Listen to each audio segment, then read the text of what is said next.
ঘটনার পরে পুলিশের ডিসি ওসি যারা কোর্ট করলো, যারা সমস্ত কিছু করলো, মেডিকেল করলো, তারা এখন বলছেন যে উনি কোথায় আছেন আমি জানি না। Responsible police officer IPS DC তিনি এবং তার টিম বলছেন কোথায় আছেন জানি না, অর্থাৎ আপনি চলে যান। ঘুরিয়ে বলছি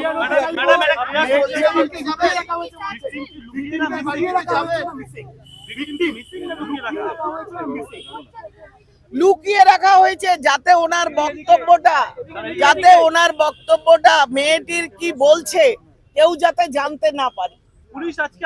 যেমন করে নানান, আমি তো এইসব বলবো না, আমি বলবো কি হয়েছে না হয়েছে জানি না,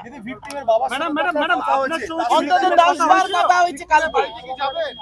না কোথায় যাব, তালা মেরে পুলিশ সরিয়ে দিয়েছে, কোথায় যাবেন আপনি? পুলিশ জানে না, দিস ইজ আ স্টেট যেখানে পুলিশ জানে না ওয়্যার শি ইজ।